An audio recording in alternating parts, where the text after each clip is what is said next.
Oh, Rachel, yes. Okay. That's good to know. Oh, live? We're live. Okay. Gentlemen, we're live. Yeah. We're live. Wow. That's straight. I have to do the gavel? Huh? I do? Okay. There you go. Oh, it's 6 o'clock, yeah. Okay. The Tokerville Planning Commission is in session. It is September 10th, 2025, 6 o'clock. And it is a ladies' planning commission meeting tonight. The men abandoned us. Okay, we will have the Pledge of Allegiance by Commissioner, yeah. Everyone please Harrison. rise. Please join me in the Pledge of Allegiance. Ready, begin. I pledge allegiance to the flag of the United States of America and to the republic for which it stands, one nation, under God, indivisible, with liberty and justice for all. Okay, now opening prayer. Jenny, would you do that, please? Sure. Our Father in heaven, we're grateful to gather this evening to discuss the affairs of the city of Tokerville. We ask thee to bless us with the inspiration that we need as we make these decisions. We're grateful for the open forum in which we can discuss things and hear all the thoughts of one another. Please help our city to grow in a way that maintains the integrity that it has at this time. We're grateful for the service of all of our city council and our those who are here and our city staff, and for our citizens, and pray that we will be blessed with the inspiration we need to represent them well. And we say these things in the name of Jesus Christ. Amen. Amen. Okay, any other do we have any disclosures or declarations of conflict from commission members? No. Okay. And before we begin, I would just like to say that we are all so saddened by the death of Charlie Kirk today in Utah County, in Utah, of all places. So anyway, we're all saddened by that, and we pray for his family. Okay, I need someone to approve. We need to approve the agenda order. If someone would make a motion, please. I move that we approve the agenda order. I second that. Okay, and vote. Start with you. Aye. Aye. Aye. Okay. And a review and possible improvement of meeting minutes from August 13th. I'd take a motion for that. The minutes that were posted Did you had guys- that correction, so. Oh, great. Yeah. I move that we approve the meeting minutes from August 13th of 2025. I second it. Okay. And Aye. and I am abstaining because I wasn't here. Aye. Okay. Reports. I have nothing to report. Any of you have anything to report? Okay. Emily. Just one thing, I went to a Southern Utah Land Use Task Force meeting a couple weeks ago, and we spoke about the recent ULCT Legislative Policy Committee, and they talked about some possible legislation coming next year that they've already gotten word of, and ADUs were on that. So we've seen just some information on some potential drafts, nothing solid yet. But the one that seems to be kind of in the running for first, I think aligns with a lot of the decisions that you made. So I'm updating my draft just slightly, and then hopefully in the next couple of meetings we'll have that too. But I think we're on the right track with regulating what they're going to allow us to regulate, but also being open to it, because I don't think we're going to have a choice one way or the other anyway. So now's the time to get on top of it. Does everyone understand what an ADU is? Yeah. Okay. Okay, Stands cool. for accessory dwelling. unit. Accessory dwelling, yes. Yep. So as of now, they only talk about internal accessory dwelling units in state code, but external are coming probably next year. And so we had that discussion about it. I took your thoughts and made a draft, and I'm just still tweaking it, and I'll tweak it even just slightly more based on the information I have, Okay, and then we'll run with it. good, That's all I have. great. We'll be ahead of the curve. Exactly. always nice. Exactly. Yep. Yeah, yeah. That's where I like to be. Hi. And that's it? That's all I have. Yep. Okay, and Darren? So I have just a few things, kind of a continuation of what I presented to City Council. They have some, as we all know, that the bypass road is no longer closed. It is open and moving forward. Just a quick, update on the contractor is planning on towards the middle to end of October to have the north tie-in and the south tie-in done. But they will still have a few small things going on. And so for the most part, generally 90% of the work will be complete on the parkway by the end of October. So we'll have it striped all the way through from north to south. We'll have the overlays, different things like that. Then, like I say, they're working on some small drainage things after that possibly, but they're hoping to have it all done by end of October. I think they're going to be a couple of weeks beyond that. So Clean up. originally they said only 3 weeks to have the north end shut. Is Yeah, that so gonna they're open up? still, it was 4 weeks, and we're now probably 2 weeks into that 4 weeks. Mhm. So end of September, Yeah, maybe, but Maybe. it's really, I don't know what I'll know a little more tomorrow. As of last week, they were saying 3 weeks. So it's just, it gets pushed a little bit here and there, but they're doing pretty good. Yeah.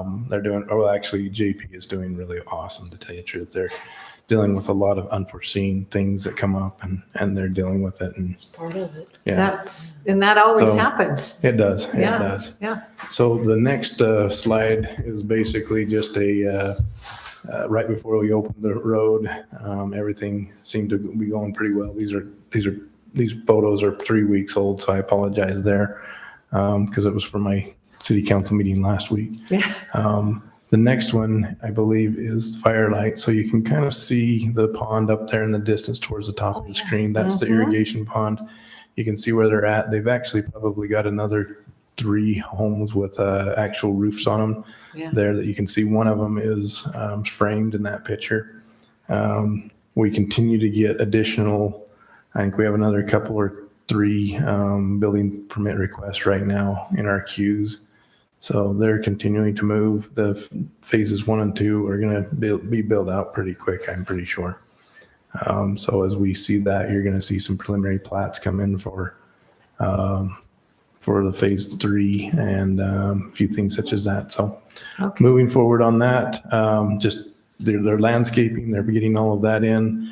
As you see right there on the left is the part of the trail system that they're required for their density bonuses out there. So this is fronts anywhere where it's not a private street. In the private streets, they have sidewalk.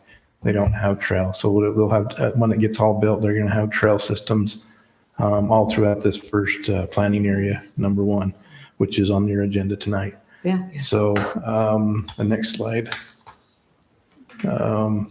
Essentially, everybody's been asking what is the speed limit on the parkway. We're working with UDOT. We got one of the things there on the south end. They adjusted the traffic control plan and put a little turn pocket coming up from if you're heading south. It was very, very much needed because people just couldn't get out of the way. And if somebody was behind them in big trucks, we were feared. You can see, and that is 50 miles an hour from the top of the hill down to the bottom. But when you get down to the bottom, it's, when you start getting back into the cones, it's a good idea to slow down. Yeah. They've only got traffic speeds coming south at the bottom. It says 40 miles an hour, but it says 50 from there. That's the last 50 mile an hour zone you see, or sign you see going south. There's not, and so we're working with UDOT to get that approved to make it so that, hey, right as you get to the bridge, you need to go back and drop down to 40. Yeah. And then out at Anderson Junction, it's as you get off the freeway, it says 35 miles an hour. And then coming this way at the bottom, there's a 50-mile-an-hour zone. And so we got two different speed limits on both, different sides of the road, which we're working on. Right. I think we'll have that done by Thursday. I think we're going to have it the way we're asking. We're working with UDOT to get that changed and fixed.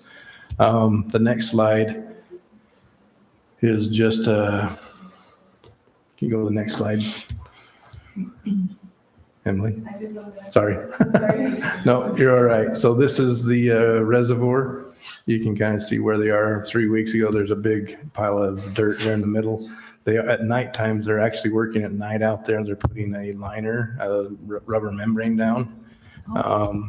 And that dirt that they've been excavating and sifting and doing things like that, they're putting that on top of that, as well as they're bringing material from their 3,000 South pit, I believe that they call it. And it's 3,000 South Street.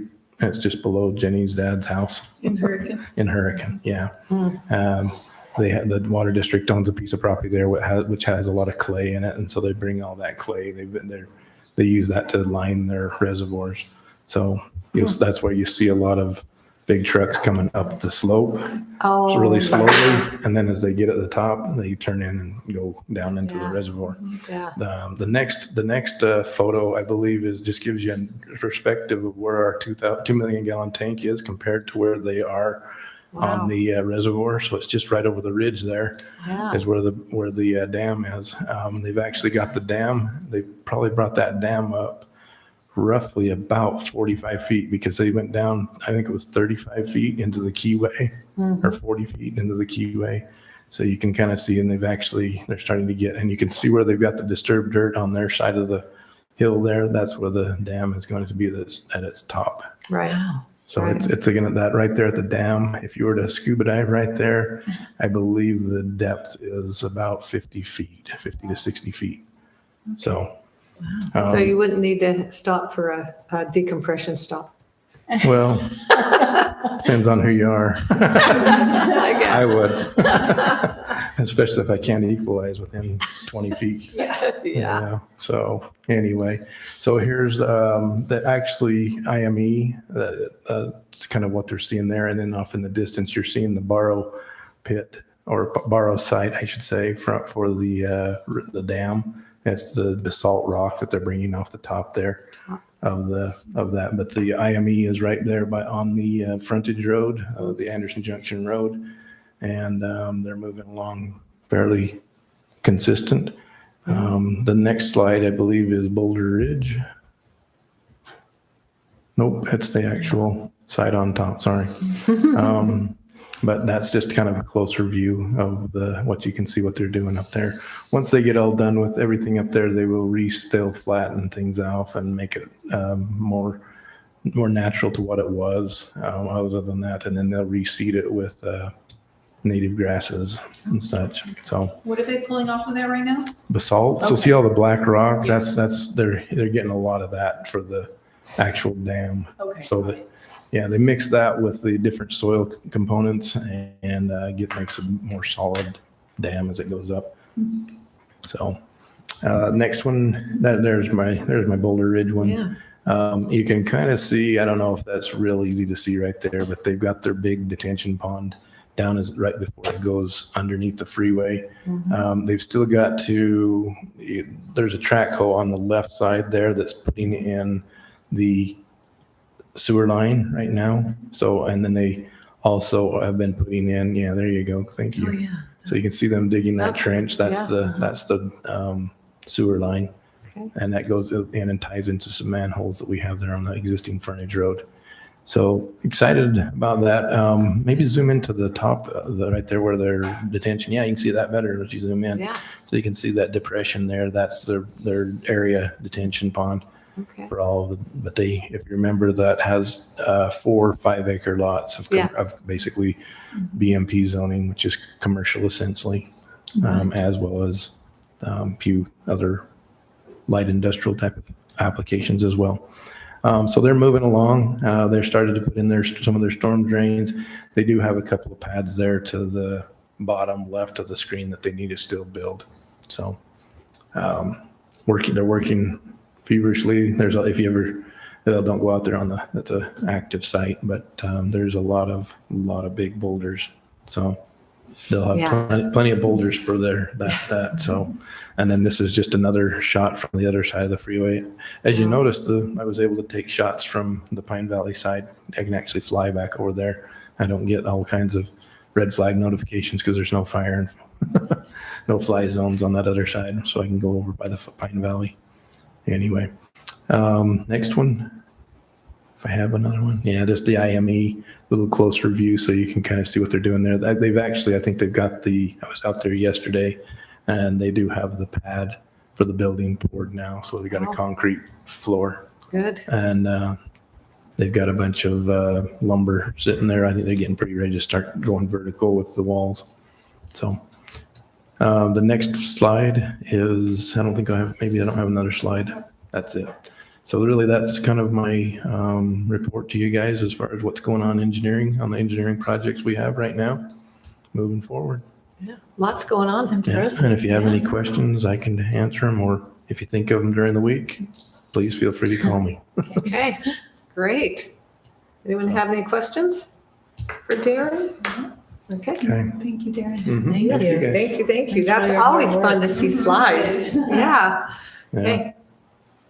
Okay, we'll move on to our business items then. Business items E1, discussion and possible approval of lot widths and size on an MPDO modification application and site plan for residential planning area 1 within the Firelight MPDO. Emily. Yep, so this is another update to the final site plan of the Firelight MPDO. So this is planning area 1, which is where you saw the pictures from. They're just coming back now to bring us the site plan to show us kind of the rest of the area, all the other phases, as well as the open space and all the things they're giving us for bonus density. So today, as with the other ones, we're looking at lot sizes and widths. Although these standards are a little different because it's the active adult. So as far as we could see, they all complied. Some of them have a little bit smaller frontages, but not too many. They could go as low as 30 feet frontage in this planning area. So does everybody know where this is? This is the irrigation pond down here at the bottom. So, and then it kind of goes all the way back there to, this is the edge really of the Firelight development there. So I don't know if anyone has any questions. Adam is here. If you have any specific questions for him on it or some questions for me, I know some of us talked about this today, so I think we kind of ironed out any of those issues. Yeah, I think it looked, I didn't have any questions. I think it all looked What's pretty the good. difference between extra open space and bonus open space? So they have to provide a base level of service for open space depending on the size of the lots. And then if they want a bonus density, they can give us, I think, 5%, 10% on top of that. And then the extra open space is like if they have open space in here that they don't have to use in those two categories, they can still dedicate it as open space and use it in a different planning area. So if they had a planning area where they had more houses but not as much area they wanted to leave open, they could kind of pull from that to So meet this either kind their of bonus banks, density. It's like- banking, Okay. exactly. And are we in charge of all the open space as a city? City Or council just will the look HOA? at, open space a lot more carefully. Okay. They'll also look at a bunch of other things that planning commission doesn't look at. So yeah, city So we're just. council will take that into consideration. The Yes. development agreement says they can retain it, ownership, or they can dedicate it to the city, but an agreement has to be made just for like perpetual maintenance, so it doesn't. Cool. turn into Falls through the weeds. Yep. cracks. Thank you. Okay. And that trail Darren was showing is actually right here. This right here is that trail that you were looking at. So that kind of gives you an idea of how far that's going to go. And it's kind of going to go all the way around on these bigger public roads. So can you guys see where phase 1 and phase 2 is in there? And then so the community center is right there to the right of where there you go. Yeah, it's really hard to see on here because Yeah. the one looks like it's part of the So little little dots. dots that come Yeah. out. It Yeah. does, Yeah. it does. Yeah. So, yeah, and the other sheets in your packet, obviously show the greater detail blown up. closer type of a thing, so you can see all the square footages and Yeah. frontages and such. Yes, yeah. But yeah, those are the This is two the that are trail you built. So saw. like my one photo there was of that corner where her cursor is on the screen.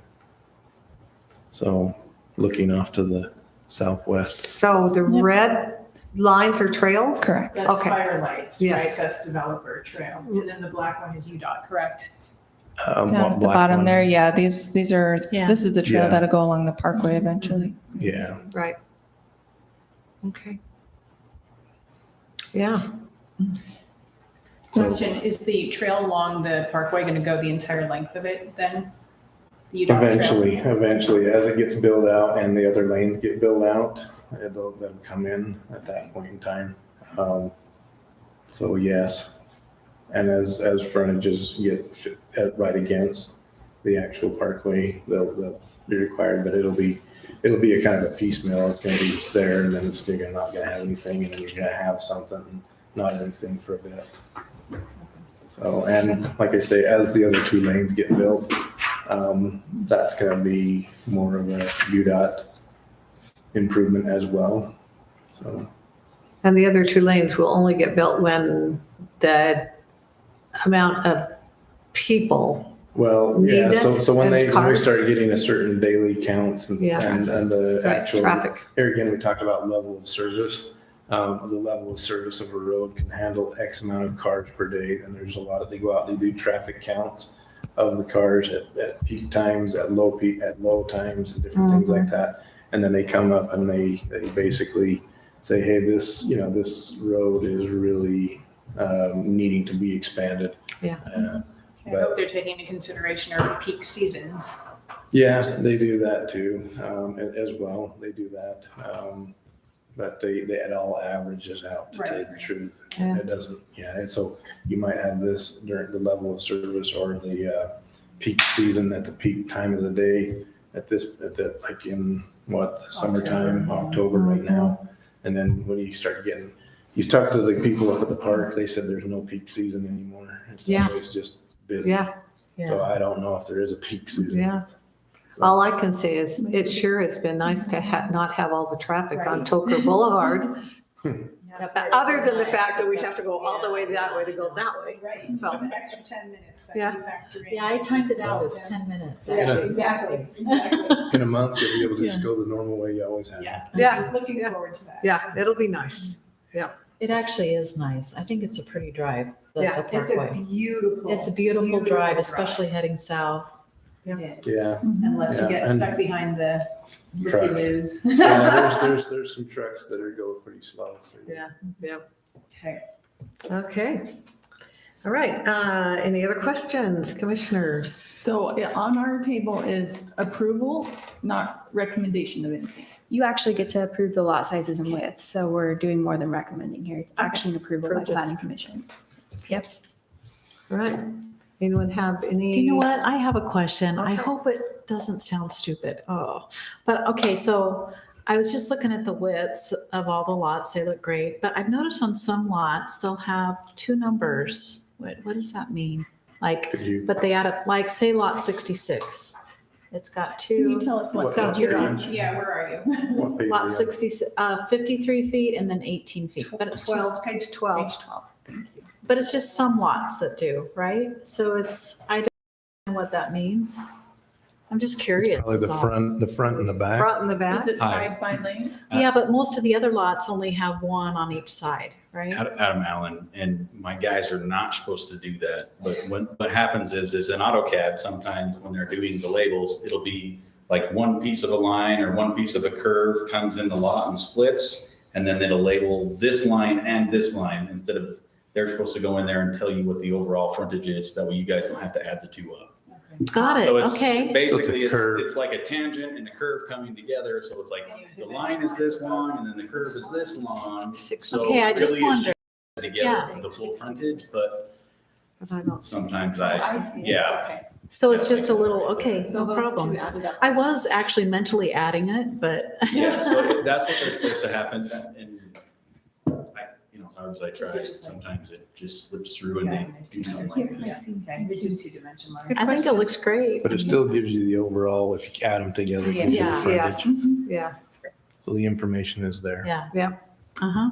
That's a good question. Yeah, thank you. yeah. Well, I'm a realtor, so I look at stuff like that.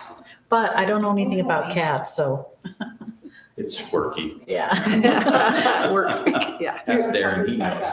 Yeah. Yep. He does. So this is your browser. Thank you. Okay. Any other discussion, questions before we take a motion? Okay, I think it looks great. I think the lot widths and sizes look correct according to my understanding, so I move that we approve. Yes, Did someone, I said she wouldn't have to put it in our car because we don't know how to do it. someone? And she's okay. Yes, Someone- she said, do you want the stroller? I said, yes. Microphone Do on. we have the ability to mute them? I just want to do the animals. I don't want to go all over and do everything. I mean, maybe. Okay, I move the that we walker and see approve some the lot exhibits, but widths it's- and it's size primarily on the technical MPDO and to see all modification the animals, application there's site all plan, kinds of animals. planning area one with the, You in the can come fire. out of the stroller sometimes at work, you take I it second out. that. It's hard to get it back in, so. think about, Yeah. aye, Aye, okay. I did. It's hard to hear, wasn't it? Okay, business item E2, discussion and possible recommendation on a zone change application submitted by American Consulting and Engineering on behalf of Brecken Anderson for tax ID T-3-1-4-2.30,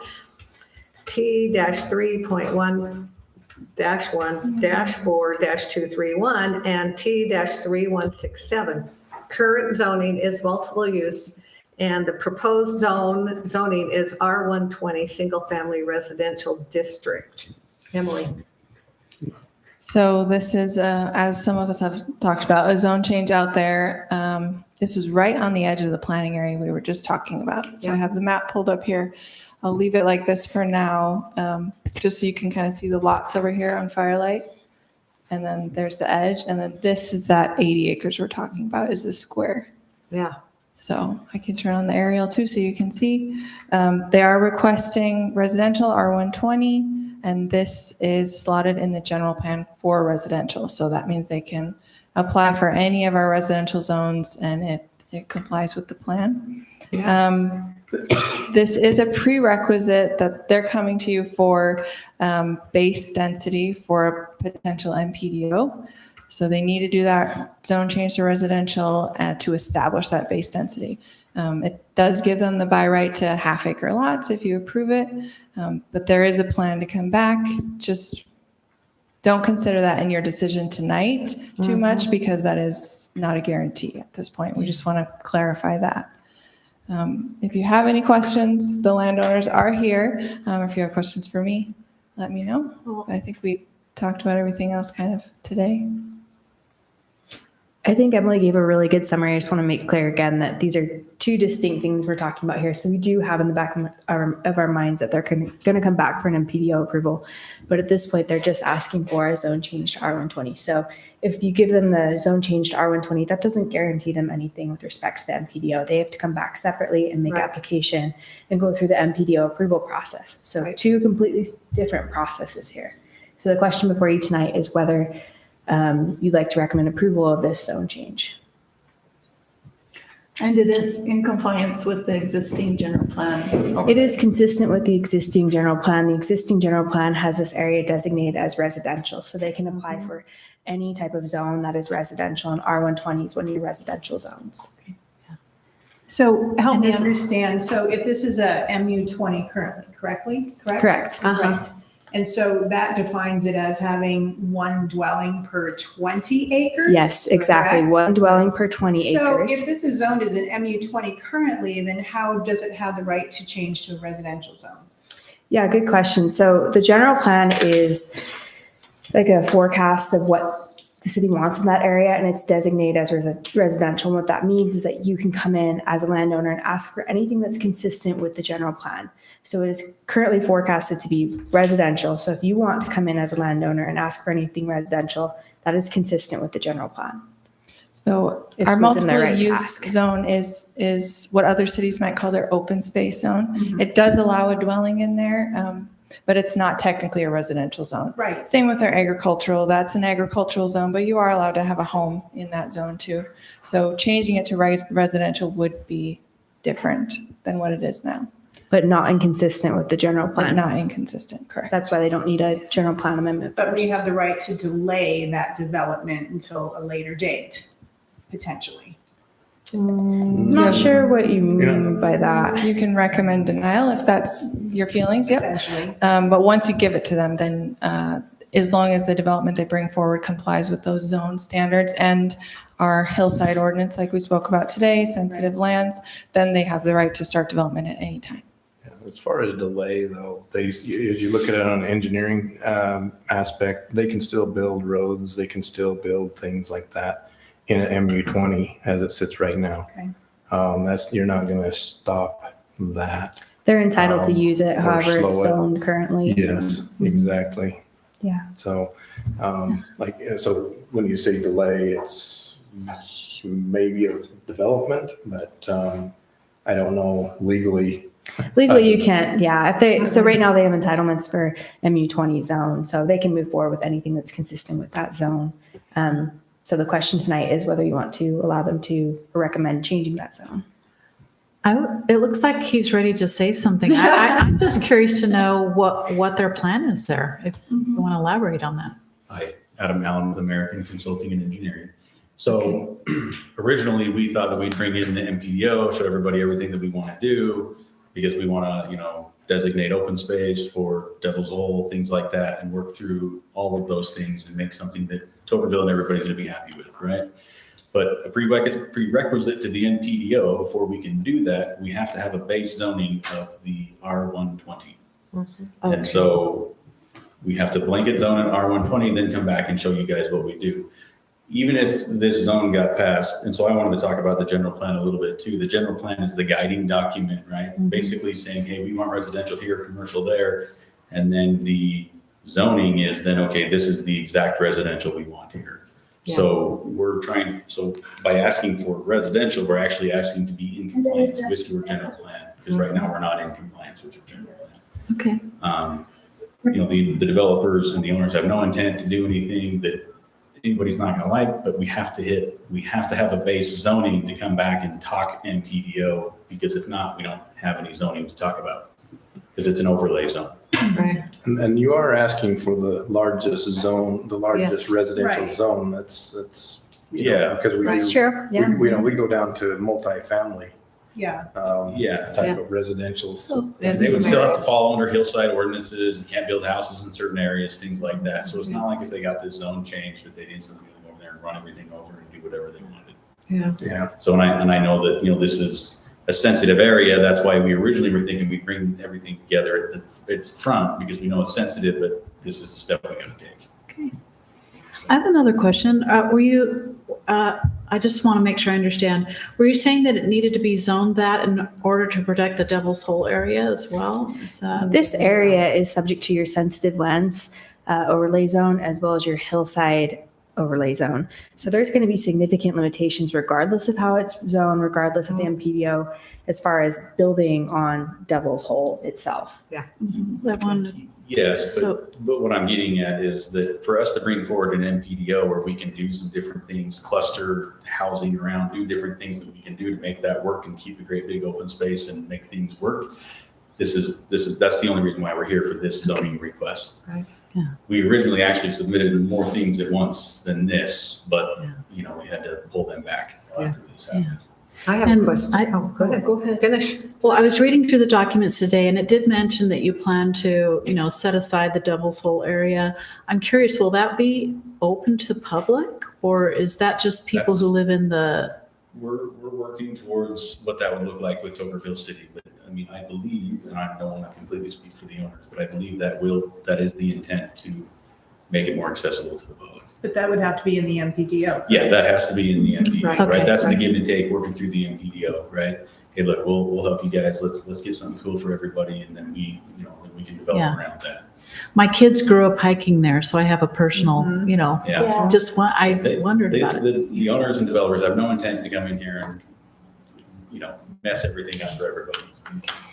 Okay, and I have a question, because we like to ride our razor out there side by side and go down to Babylon. So what is that going to do to that?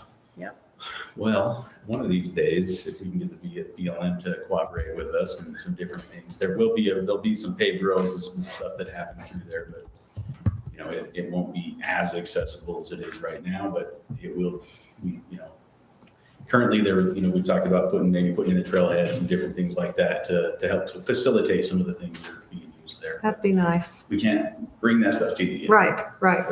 Okay. But we'll still be able to access that from Old 91, correct? That goes down to Babylon, right? Well, Yes. Yeah, I mean, yes. right now, technically, everybody that goes to Devil's Hole is trespassing. yeah. Yeah, Because it's private property. yeah, we Right. know that. I'm And sorry so, about that. yes, and so Yeah. they're trying to make it more, But, yeah. I mean, Yeah. we understand it's a significant spot for Yeah. Tokerville. Yeah, okay. Yep. True. Okay. Any other questions for him? No? Okay. Thank you. Thank you. Okay, any other discussion? Questions? I kind of still feel like I don't know enough to even know what to ask kind of thing, but I think I generally understand what you're saying. Yeah. How long do you think it will be before? you Oh, yeah, present let's an get a little more MPDO? input. That's good. Okay. Oh. Yeah, we're going to turn around. We would have gladly brought in this together with the MPDO and dealt with Devil's Hole Paul, you and gotta, access and all those things. You gotta We start- just can't do that. Right. you gotta state your Paul name. Morris, There you Paul go. Morris. And I wear two hats here. So I'm the manager of the land, the privately owned land. And then the Devil's Hole is actually owned by a governmental entity. And I'm the chair of the governmental entity. Oh, great, wow. So I'm okay. wearing both hats. And we Okay. So you got all- intentionally put it in the name of a governmental entity in order to protect it. Okay. And we bought the property from Lauren Lowe. Do you know the Lowe's? Yes. Yes, Lauren was very concerned to make sure we would protect Devil's Hole. okay. And so That's good I to said, hear. yep, I love the open space. I love Yeah. what's here.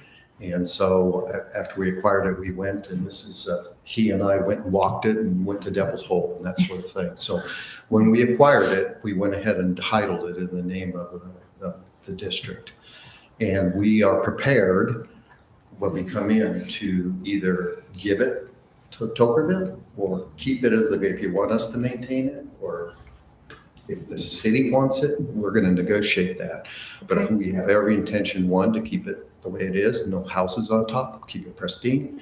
And number two, allow the public access, not just That's people nice. who are going to live here. Okay, but yeah, that was my public- question. Public Okay, access. Right. thank you. Not just- In the 80 acres, there will be houses though. Don't think there's no houses in the 80 acres. Yeah, Yeah. No, Right, right. But if you go up, if you go out there though, the houses will be on the firelight side there. And that is a beautiful thing where they're going to have the backyard, but it's going to be above their heads. We do not want any houses on the ridge. So they're going to be down below. It's going to be beautiful for them looking that direction. Yeah. That'll be awesome. Those are going to be premium, nice lots. The Devil's Hole will be behind them and above their head. Yeah. And okay. then we're planning a horseshoe road around there and actually put where you could park, pull off to the side and go walk to Oh, okay. Devil's Hole. Yeah. And then Nice. we've had the horse, whatever horse groups, they actually come down through there to try to, access BLM when they ride horses. Mm. And they've asked us to maintain that, so you have a trail that comes down. It's in the valley between the two sides. Yeah, that's where we ride the razors too. Yeah. Yes, Mhm. well, so do we, that's how I access. Good. Ride razors. I fellow, yes, Yes. that's great. So no, we're very Yes. open-minded, conscious of that sort of thing. And so it's very important to us to do that. Like I say, if we could, we would be here in front of you with both the zoning combined with the MPDO and figure out who's going to own and maintain that. Yeah. But I can speak on behalf of the district and my chair of the district hat that we are very comfortable with transferring title to Tokerville. If that's what we would like. We're going to figure out the exact boundaries, and we figured it, we guessed at the boundaries, but we're going to move the boundaries and get it right. What's private and what's going to stay public. We also, the district owns the other side, the other cliff. So Yeah. that's why if you look at the map she had, you see there's 4 ownerships. Mm-hmm. The valley in the middle where we'll have development and the Firelight side, that's Babylon Lands that owns it. The middle part and the and that right there, that is owned by the Grapevine Marsh Local District. And we intentionally did that because we want, whatever development happens down here and up on the top, let's not look up and see an outline of a house. Let's keep Yeah. it pristine. I Yes. drive by that and I love that rock formation that when you look at that, Yes. and I want it to stay that way. Yeah. Yes, There's we no do too. need to go high. You're still Yeah. gonna have a nice view, but you can be down, slopes very, very well that way. Yeah. So, yeah, and we have a lot of work done. So second, we get this zoning that allows us then to come back with the NPD, you're gonna see us right away. Like, Yeah, right, yeah, we can Fast see, as we can we come can back see in. your work that you've been doing, on the other side. On the other side, and that's the district that funded all of that and the manager of that project also. And we Oh, okay. acquired this property because this is the way the sewer's gonna go, and this is Okay. a secondary access. Yeah. And what's really, really nice is that 35 acres that's right below it, that's gonna be a very nice, low-impact hotel. And it's a hotel group that caters to national parks. Oh, And it's not a high-rise. It's 100 on 35 acres nestled cabins oh, up inside the cliffs, and they want to have a driveway that goes out to it. And they're catering to high-end people who want to be back to nature, no double story. They want vegetation on the top of the roofs. They want, Nice. it's very, very nice. And It's that's more like what- a resort then, really. It's really a resort, and it's called Iconic. And Okay. they want to follow national parks around the country, and we're the Zion National Park, and they're doing one for Smoky Mountains and one up in Yellowstone, but eventually they want 26 of these. But it's that idea of having that very nice nestled in there. So you're going to have a nice amenity right there, and the road will go around and tie in, so they can go to Zion's and come back in. But we know that their people want to walk to Devil's Hole, and they don't want something above them looking down on them. Yeah. These cabins that are down there. So a lot of thought has gone into this. But we're- Okay. Yeah, you'll see us back as quick as we can, as quick as this man can draft up. what Get we it. Need to get on your agenda back in, so. okay, Thank you. That really All right, clarified a yes. lot. thank you. Yeah, that answered a lot of questions that I have, so thank Yeah, you. a lot of, I do have a couple questions for Darren. Yeah. In your opinion, will this, as your current understanding, result in over-intensive land use or excessive depletion of natural resources? No, because really we have Firelight right there as bringing all the utilities and different things such as that. As far as natural resources, that question always kind of puzzles me a little bit. What is a natural resource in the desert right there? Is it for, is it to, and I don't say that. Well, I think don't say water's that the one we're lightly. all worried about. Right, and water, as you know, the district has, they've very brought a specific. line from the treatment plant at Quell all the way up to, and ties almost into the homespun area right there. This development will be bringing water for theirs down in the Silver Cliffs area, which we used to know as the Grapevine. All of their water is coming from the treatment plant, and that comes from the Virgin River. And then we also have the district has the Cotton Well. So as far as water, there is water available. And it's just the three things on the standards that I think Yeah. you have the most knowledge about that we probably all want to hear about.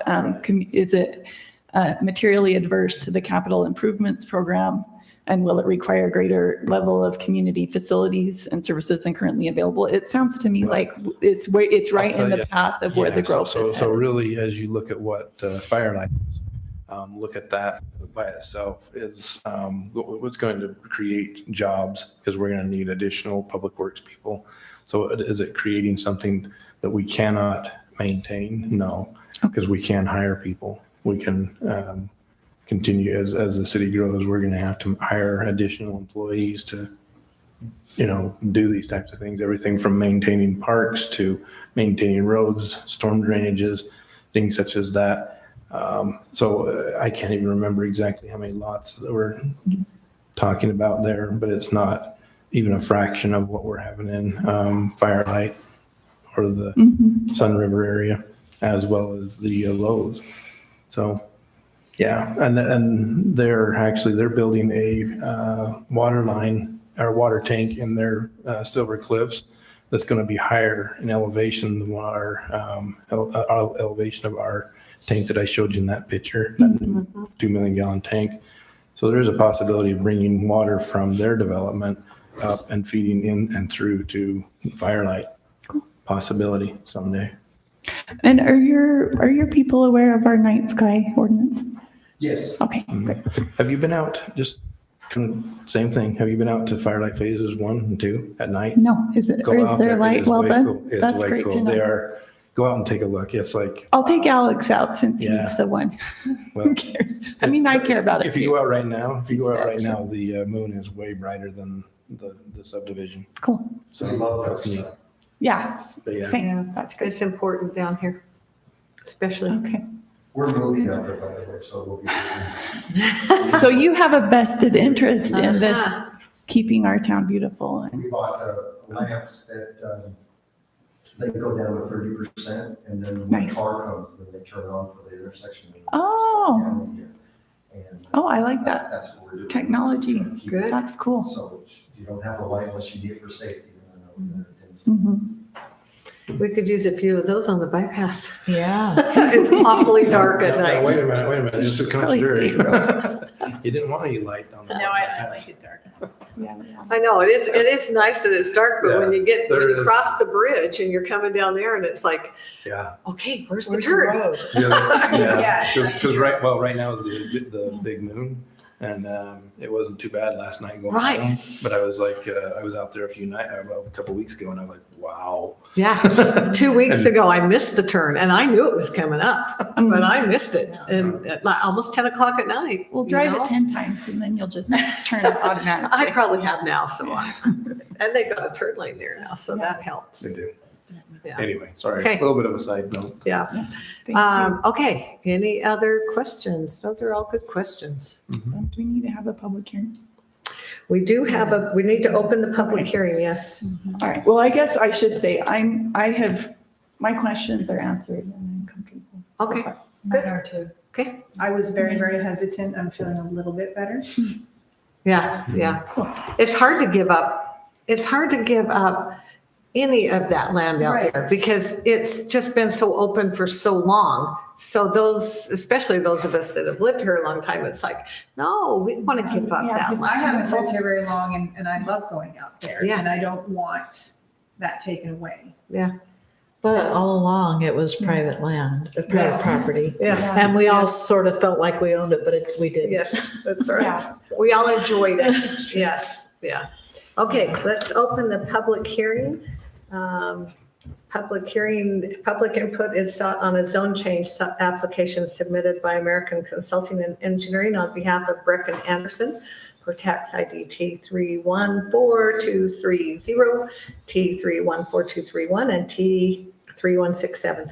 Current zoning is multiple use, and the proposed zoning is R120, single family residential district. And anyone want to comment? Todd? Todd, you're here. Just here listening. Yes, you will. Okay, I guess the public hearing is closed. Okay, we'll move on to business item E3, discussion of possible Did we recommendation. make you a want me to recommendation? Oh, yeah, sorry, we do need to make a recommendation. I was already Sorry. done. I'm Okay. out of practice. I've been gone. You've been having too much fun. I've been having too much fun. Okay, so if we're ready, I'll take a motion. Okay, I think we're ready. After carefully reviewing the standards for review, the concerns that I had prior to the meeting, I believe have been resolved. And I think that it meets the standards that we require and it's in compliance with the general plan. So I move that we recommend approval of this zone change application for tax ID T-3-1-4-230, T-3-1-4-231, and T-3167. I second it. Attorney, real quick. Did you say recommend approval or approval? So Did they move out of did they need to They make a did. motion to move out of the public Okay. hearing? You don't have to make a motion to move She in and said out of it was public hearing. I done. like it because it's really clean and it creates Yeah, a really clear I just remembered record. that's what you said. Yes, I heard especially her- when it gets a little bit like convoluted, I'll recommend, like, let's make a motion to come in and out of a hearing, because to me it is a form of like an informal action, but you do not have to. She did say, I guess we're done. She so- did say, let's move out of, Okay. yeah, let's move out Sorry. of. That's Just wanted to okay. make clarification. Yep. You're right, no, I brought it Follow up the last order. time, I so appreciate it's it. fine. Yeah, you want to Glad keep you're this paying. You want me to straight make and it narrow. again now? No. And you did say recommend approval, because I was reading it here as you Okay. said it, so. Yeah, she Okay. did. Okay. And I And seconded she it. seconded. Okay, let's take a vote. I Aye. Aye. Okay. You've got your approval. Thank you, gentlemen. I must say, I'm very. We'll see you impressed. tomorrow. I've never been to a planning commission meeting with all eight. Yeah. If it's okay. This for me is to our say, first all time I eight. too, think so- we've never had one either. 'cause Yeah, this is Glenn our Levitt first- was our here first last time. It was So, awesome. very cool. Yeah. Thank you. We got it shortly. See Okay. you soon. Look forward to Thank it. Okay. Okay, let's move on to business item E3, discussion and possible recommendation on ordinance 2025.XX, an ordinance amending and restating Title 10, Chapter 5 of the Tocqueville City Code to clarify penalties for land use violations. Emily? This is a pretty easy one. The prosecutor's currently working on a case from code enforcement, and he needed to enforce it. And in our Title 10, it just said that a land use violation was a misdemeanor, but it didn't give him clarification on which type. So we went with Class B based on most of our other violations, and we just need to add that to the code so he can enforce it. So we're just cleaning up. Correct. And, okay. All right. Any questions before we move to a public hearing? I don't have any. So- I felt like this was pretty straightforward. Pretty straightforward. Yeah, I did too. Okay. I'm good. Okay, then we will open a public hearing. Public input is sought on ordinance 2025.XX, and ordinance amending and restating Title 10, Chapter 5 of the Tocqueville City Code to clarify penalties for land use violations. Todd, do you have anything to say? Okay, So this is public. You'll see. okay. So. I have a question about it just in general. Well. Close the let's- public oh, hearing. sorry. Let's do it Okay. after the public. Never mind, We sorry. close the public Okay. hearing. Do you want me to take a motion to close it? As long as you're really clean about opening and closing it, I don't have an issue. And- I like a motion, but you don't technically have to. And since really we don't have anyone here that wants to even speak to it, then, okay. I'm going to close the public hearing for the ordinance amending and restating Title 10, Chapter 5. So, What was Take- your question? I have a quick question about what's it. your question? I know it's just cleaning up, and I agree with that, but up to 6 months in jail, that sounds kind of harsh to me. What would prompt And that? that's only if it comes to that, right? It sounds like they usually come to an agreement. Maybe there's a fine or Most they, of the time, it's going to be a fine. We're probably not going to jail you for violating our land use ordinances, but it does give that discretion. I like that as a deterrent. Yeah, it's a good deterrent. Yeah. That's for sure. Deterrent. Yeah, Most of the time, though, with land use ordinances, you're going to be looking at a fine. Yeah. Okay. and a lot of times we figure it out before it even gets to that point. We send a letter, we work Yeah. with them to fix it. yeah. You It's try just everything you can. Everything we Yeah. can before we send it to him where he has to take any of these steps with fines and Right. violations. Right. Okay, any other questions? Okay, No. I will take a motion. I move that we recommend, I'm just going to read it. I move to recommend approval of the ordinance amending Title 10, Chapter 5 to clarify penalties for land use violations. I second. We'll take a vote. Aye. Aye. Aye. Aye. Okay.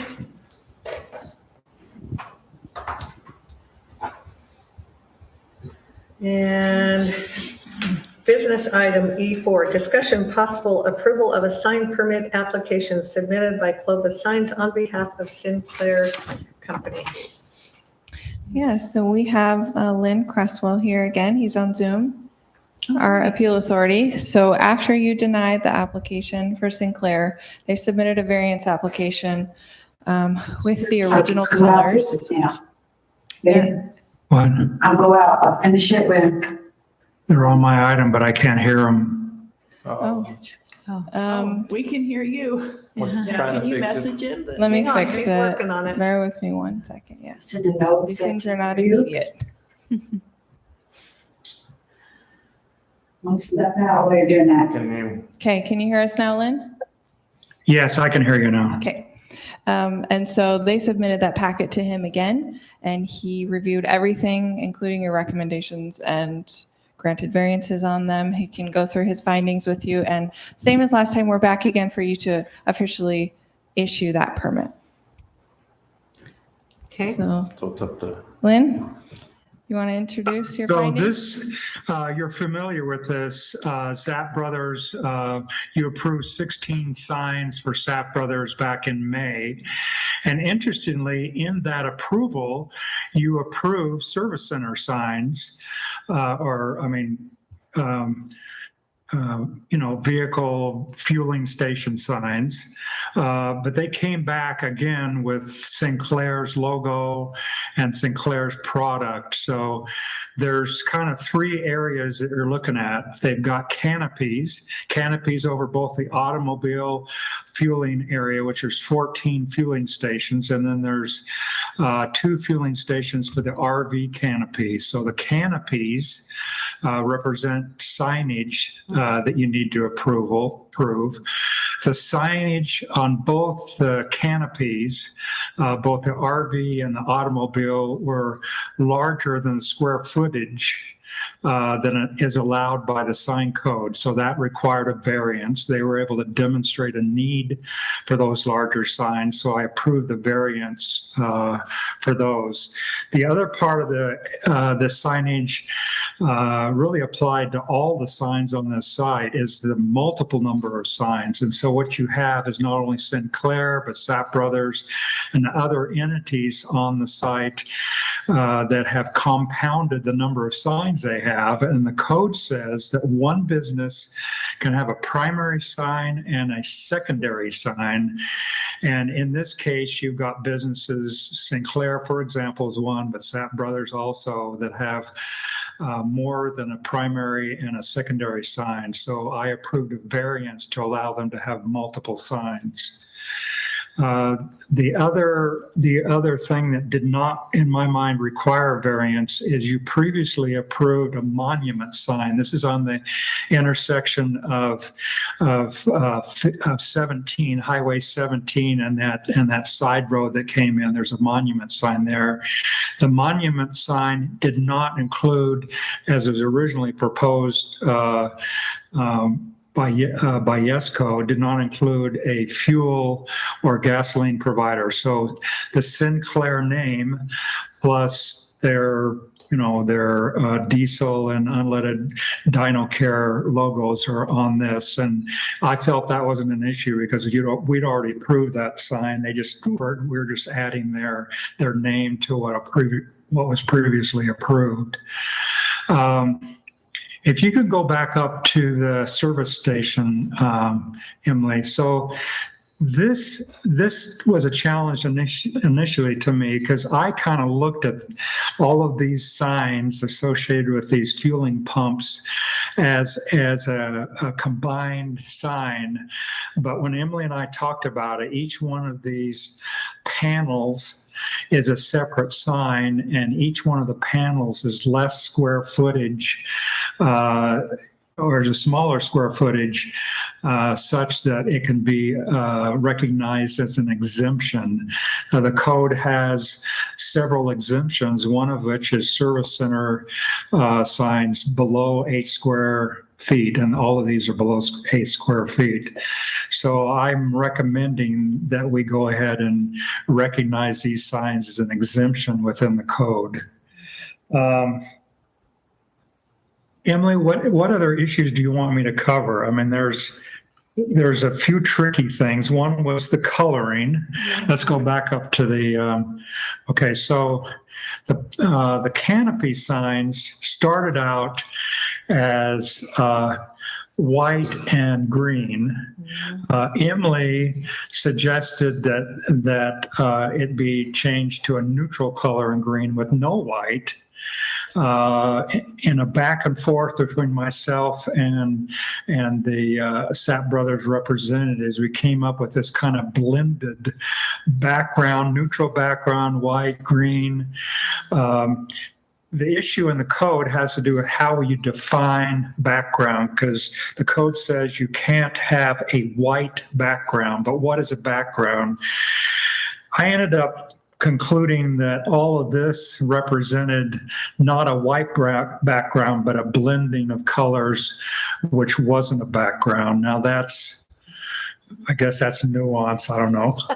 But this was a negotiated resolution between us and the Sapp representatives. The final thing I think I mentioned last time in May when we met, and I want to emphasize it again here, is as your appeal authority that's looking at these variances, I have to, in a very real way, look at the bigger picture. And where do I find the bigger picture? I find it in your general plan, and I find it in the purpose language in your sign regulation. And let me read in particular the phrases that jumped out at me, which I felt empowered me to approve these variances in a way that was consistent with what the city of Tokerville is trying to achieve. First off, the general plan talks about zoning. It says the general plan is going to be supported by zoning, but it goes on to says that the general plan adopts the use of flexible zoning tools to maximize use of the properties. Well, the only flexible zoning tool available is the variance process. So in your general plan, it really encourages use of the variance process to address what are otherwise acceptable or appropriate uses, not only signs, but other uses. And then I went to the sign regulation itself. At the very beginning, it gives a purpose statement. What is the purpose of these sign regulations? Included in that, and I'm going to quote some language here, it includes the effective use of signs as a means of communication in the city and to enhance the city's ability to attract sources of economic growth. And what you've got here, of course, in this travel center is both those things. You're trying to communicate not only this retailer, but you're trying to communicate a message to those who are going to be passing along I-15 and through your community that you're an established community. And then number two, you're really supporting economic growth by making this a viable retail and economic activity. So I have drafted a 2-page sign permit for you to consider. It's pretty straightforward. It has a preface basically saying that there was a submitted plan, that it was reviewed and addressed by your administrative law judge, Lynn Cresswell. He received supplemental materials from Sapp Brothers and Clovis Sign. With those supplemental materials, he determined that certain variances were appropriate. Then there's 3 permitted sign categories. We're still on page 1, Emily. The first one is the automobile fueling canopy signs that have been proposed. Those required a variance because each one of the signs was over the 40 square foot maximum sign area provided for the code. Every single one of them is larger, so there had to be a variance for those. The RV fueling canopy is also approved with a variance from me. Again, the signs were larger than the 40 square foot maximum in your code. And then the logos in the logos and the naming in your monument sign. The service station signs are not on the second page. Basically, the second page of the permit recognizes that there are exemptions. Included within those exemptions, exemption means you don't have to apply for a permit. So not required to apply for a permit and exempted under the code are any service station signs not more than 8 square feet in area, not more than 8 feet in height, and none of those triggered that, so they're appropriate. So I know I've been rattling on. Do you have any questions? Have I not addressed something, or do we need to address something different? No, I think you've been very complete. Yeah, we Yeah. appreciate your Yeah. thoroughness. Yes. I'm super visual. I think it looks great. I think the variances are needed. Yeah. Well, I mean, Uh, let's realize that we haven't had any major businesses like before, this right. ever in Yeah. Tocqueville. Yeah. So this is all and new it's a business they territory need for to, all of yeah, us. yeah. But this sets the precedence for future. It That's does. true. So we do have to keep in mind that, whatever we approve on this, This doesn't necessarily set the precedence for future, so any person can apply to have the standards of the city code varied, and the appeal authority, separate from the city, Okay. Right. can decide whether a variance is needed based on the unique circumstances of that particular property. So this doesn't set any precedence. This doesn't change our code. And as far as what's before us tonight, we don't have the ability to change the appeal authority's decision. So he's like an administrative law judge, so separate from us, separate from the city. So what we're doing is administrative action. We are approving the sign permit that he has drafted in accordance with the variance that he granted. Yes, that's interesting. So going back to May, I think I told you in May, I didn't feel that I had the unilateral authority to approve the signs that were proposed. I identified the variances that need to be approved, and I drafted a permit to go back to the planning commission, because I said, as I read the ordinance, the planning commission is the permitting authority for Tocqueville, not your administrative law judge. And so That's true.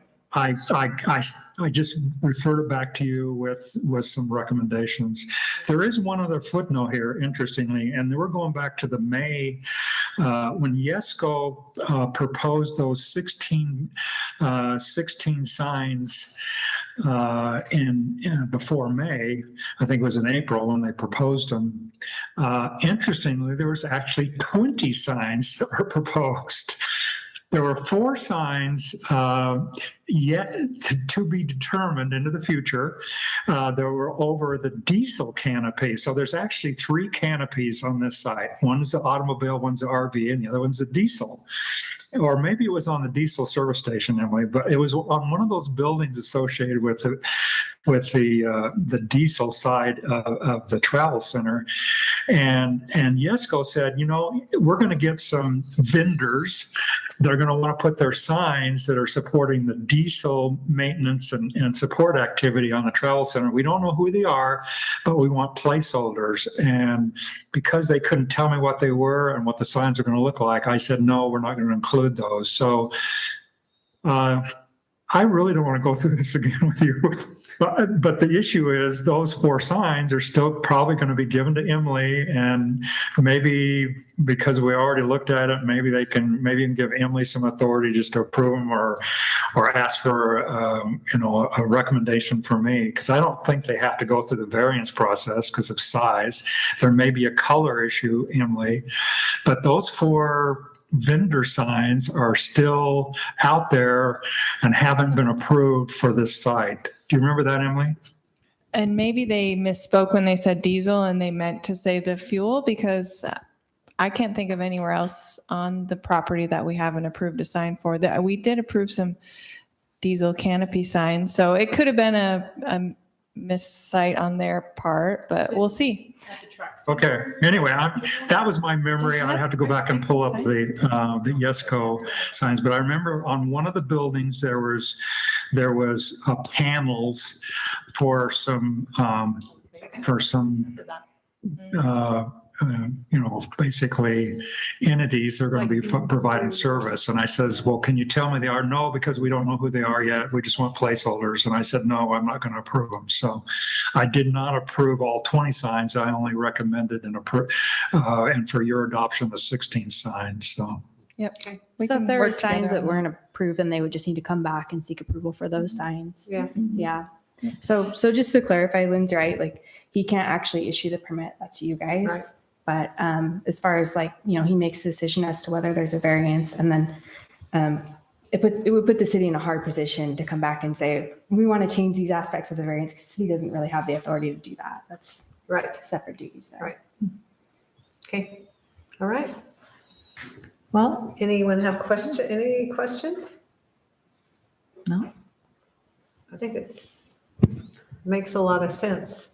What happened with the big tower piece that's going out over by the freeway?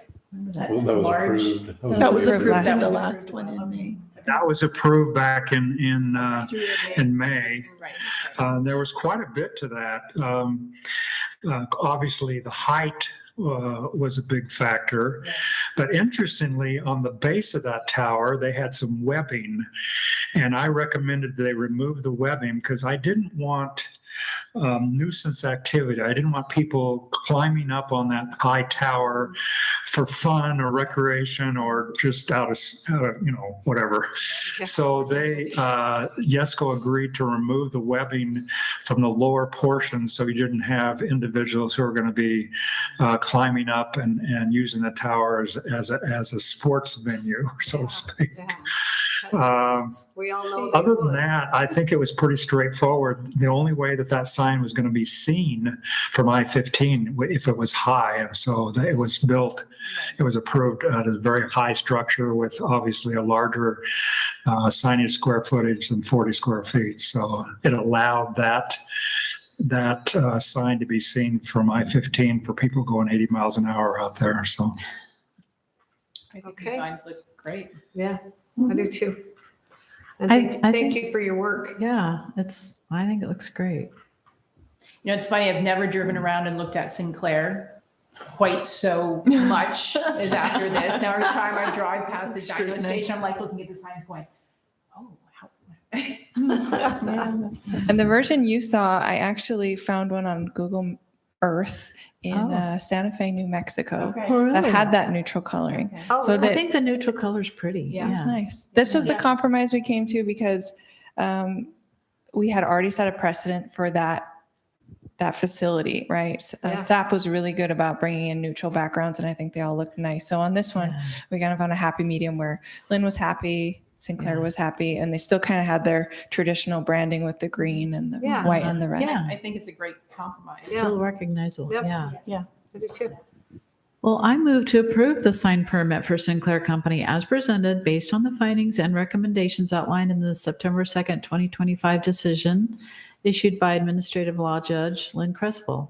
I second. Okay, I'll take the vote. Aye. Aye. Aye, Aye. there you go. Thank you, Lynn. Thanks, everyone.